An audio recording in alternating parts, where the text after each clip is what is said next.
Cuando empecé a hacer mi trabajo de tesis de doctorado, que era la capacidad que tienen esta especie de primate, el mono caí, de recordar la ubicación de los lugares donde come y de poder saber qué es lo que va a encontrar en cada lugar. Yo trabajaba con árboles de fruta y los estadios de maduración de esos árboles. Empecé a hacer trabajo de campo acá en Iguazú mientras vivía todavía en Buenos Aires. Entonces periódicamente venía y me quedaba 3-4 meses y bueno, esas periodicidades se fueron incrementando hasta que finalmente empecé mi beca de postdoctorado trabajando justamente con la interacción de los monos y los turistas en el Parque Nacional, que es un problema realmente para el parque, para la gente también. Y finalmente este nuevo proyecto, que bueno, es un gran desafío, pero realmente es muy emocionante.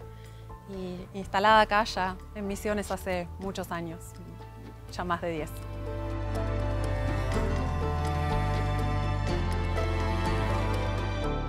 Los primates, en este momento de tanta intervención del hábitat en el que vivimos, entran en interacción con las personas muy seguido, en distintos contextos, ya sea, por ejemplo, en lugares con turismo, en los que el turista se acerca y en el mismo sitio hay fauna, y entre ellas primates, como también en situaciones de poblamiento, donde existen personas y primates que viven en las mismas ciudades, como pasa en muchos lugares de Asia, por ejemplo, o África, o, como pasa acá también, en zonas donde hay cultivos forestales o agrícolas y los primates también están presentes.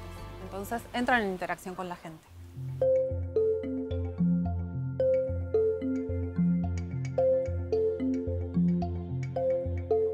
En el caso de la provincia de Misiones, nosotros tenemos acá varias especies de primates, pero puntualmente yo trabajo con el mono caí, cuya especie es Apajus nigritus, que es una especie que está presente en Misiones y también en Brasil. Y en las zonas donde hay cultivos, como decía hace un rato, forestales y cultivos agrícolas, estos serían plantaciones de pino, por ejemplo, en el caso de los cultivos forestales, o en el caso de los cultivos agrícolas, plantaciones de maíz, caña de azúcar, frutales, mandioca. Pueden también consumir algo que haya en los gallineros, por ejemplo. Los monos lo que hacen es acercarse a los lugares donde está la gente para consumir todos estos alimentos que para ellos son solo algo más como parte del ambiente, ¿no? Entonces, para el caso de los cultivos agrícolas, lo que ellos hacen es acercarse a las plantaciones, ingresan, comen de las plantaciones o sacan comida de las plantaciones y se la llevan a los restos de monte que haya cerca de las zonas cultivadas. En cambio, en el caso de los cultivos forestales, que bueno, son obviamente plantaciones mucho más grandes, son rodales enteros, un montón de espacio con las plantaciones, los monos pasan a través de las plantaciones y en el pino lo que hacen es levantar la corteza usando los dientes y las manos y comen lo que hay debajo de la corteza, que se llama floema, ese es el nombre. Entonces consumen la savia y el floema. Cuando hacen esto, como cuando lo hacen en los cultivos, en general lastiman mucho la planta, por supuesto. Y bueno, esto genera diferentes situaciones. La gente podría llamarlo problema o conflicto, pero eso depende mucho de cómo es la interacción. La reacción de las personas depende mucho de para qué usan ese cultivo, o sea, si el cultivo es un cultivo de subsistencia o si es un cultivo a gran escala y lo tienen que vender. También depende mucho de la cantidad de consumo que los monos hagan en esa plantación, porque bueno, no es lo mismo si ellos entran y consumen todo lo que hay y no dejan nada, o si el consumo es un poco más limitado. Y depende mucho también de algunas características del ambiente, donde está la plantación y donde están los monos. En general, si hay remanentes de bosque cerca, por un lado los monos acceden más fácil hasta los cultivos, pero por otro lado también tienen otras cosas para comer. Todo esto es lo que nosotros estamos tratando de estudiar ahora para entender un poco qué es lo que lleva a los monos a consumir los cultivos por qué los consumen en mayor o menor medida en función de cómo es el hábitat en el que están y también cómo la gente percibe esta cuestión de los monos consumiendo sus plantaciones o sus cultivos. En el caso de los cultivos forestales, además, hay empresas en la provincia, no son solo pequeños productores que tienen pequeñas plantaciones, que depende mucho de para qué esa empresa utiliza esa madera de pino y cómo la madera queda después de que los monos la consumen y el árbol sigue creciendo, porque a veces este consumo ocurre cuando el árbol es relativamente chico, supongamos unos 6 años, y el árbol puede no morir y seguir creciendo, pero bueno, crece con esta especie de cicatriz que le deja el consumo que el mono hizo.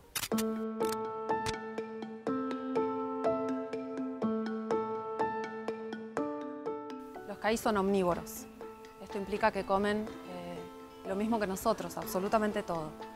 Y en este comer, todo lo que encuentran, hacen lo mismo que nosotros. Ellos van mezclando lo que comen. Uno no va a comer todo el día lo mismo a lo largo del día. Entonces, al estar los ambientes tan fragmentados, al haber menos bosque atlántico presente en la provincia y que haya muchos fragmentos de bosque y matrices, se le llama matriz a ese hábitat complejo en el cual uno encuentra cultivos agrícolas, cultivos forestales, remanentes de bosque atlántico.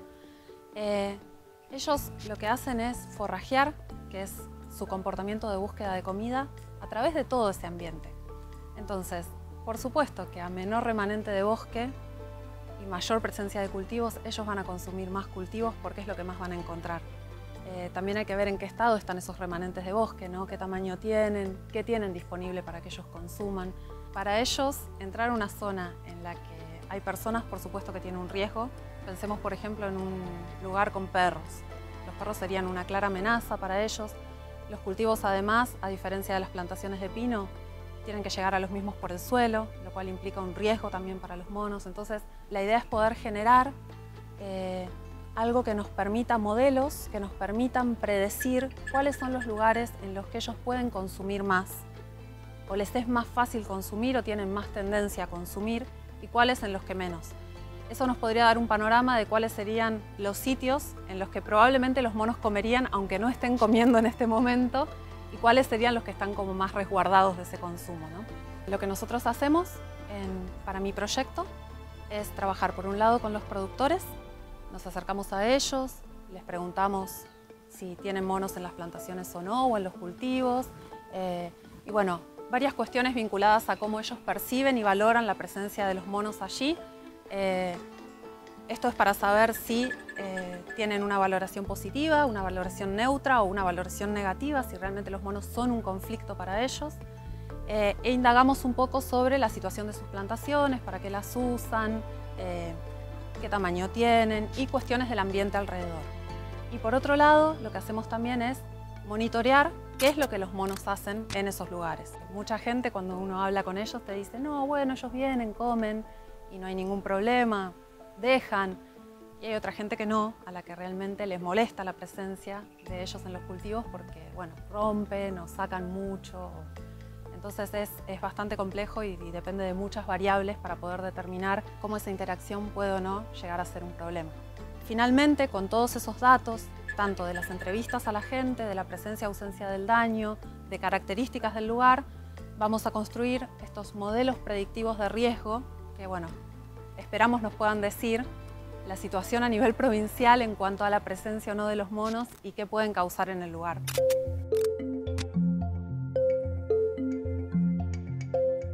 Nuestro equipo está formado por investigadores que son argentinos y también hay investigadores extranjeros que colaboran con nuestro proyecto.